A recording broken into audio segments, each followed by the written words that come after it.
মহিলাদের স্বনির্ভর করে তুলতে ভারত সরকারের ন্যাশনাল বাম্বু মিশনের উদ্যোগে বিশেষ প্রশিক্ষণ কর্মসূচি চলছে দক্ষিণ দিনাজপুর জেলায়। 20 জন মহিলাকে নিয়ে প্রতিটি ব্যাচে 1 মাসের প্রশিক্ষণ দেওয়া হচ্ছে। প্রশিক্ষণ শেষে শনিবার তাদের হাতে শংসাপত্র, প্রয়োজনীয় যন্ত্রপাতি ও বাঁশ বেতের কারুশিল্প তৈরির সরঞ্জাম তুলে দেওয়া হয়। শনিবার দুপুরে বালুরঘাটের মাহিনগরে অবস্থিত ন্যাশনাল বাম্বু মিশনের প্রশিক্ষণ কেন্দ্র পরিদর্শনে যান কেন্দ্রীয় শিক্ষা প্রতিমন্ত্রী ডক্টর সুকান্ত মজুমদার। সেখানে তিনি প্রশিক্ষণরত মহিলাদের সঙ্গে কথা বলেন এবং তাদের তৈরি বিভিন্ন সামগ্রী ঘুরে দেখেন।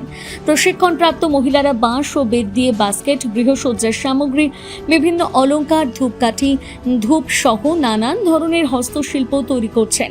প্রশিক্ষণ চলাকালীন তাদের স্কলারশিপও প্রদান করা হচ্ছে।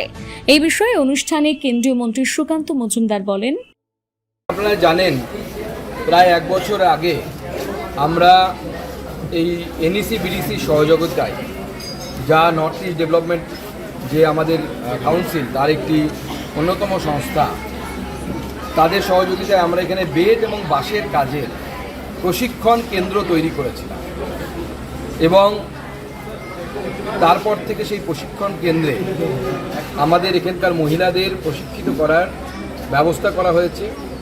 আজকে তার 20 জনের একটি ব্যাচ যেখানে প্রশিক্ষণ নিয়েছে 1 মাস ধরে, তাদেরকে প্রশংসাপত্র অর্থাৎ সার্টিফিকেট, একটা টুল কিট অর্থাৎ যন্ত্রপাতি এই বাঁশের কাজের জন্য যা লাগে এবং তার সাথে স্টাইপেন্ড, এই 3টে জিনিস তুলে দেওয়া হলো।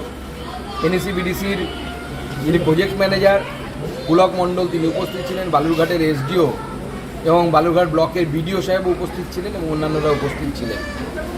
এখানে মহিলারা ট্রেনিং নিয়ে ধূপকাঠি, ধূপ, বেতের এবং বাঁশের বিভিন্ন জিনিসপত্র, শৌখিন জিনিসপত্র, কলমদানি থেকে শুরু করে ফুলদানি থেকে শুরু করে লাইটের যে লাইট জ্বালানোর জন্য যে ল্যাম্প হোল্ডার, সেই ল্যাম্প হোল্ডার সমস্ত কিছু বানাচ্ছেন। আগামী দিনে এটাকে আমরা এদের কর্মসংস্থানের অন্যতম উদ্যোগ হিসেবে পরিণত হবে এই আশা রাখি। বালুরঘাট থেকে রিপন ভৌমিকের প্রতিবেদন, নিউজ টুডে।